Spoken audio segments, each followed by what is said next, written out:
unlocking a world of knowledge in an instant. Ready for today's quick insight? Absolutely. Replacing corroded battery terminals is crucial for maintaining your vehicle's electrical system's health and reliability.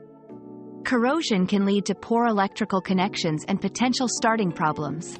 To replace them, disconnect the battery, remove the old terminals, clean the battery posts with a wire brush, and attach new terminals. Ensure a tight and secure connection to prevent future issues.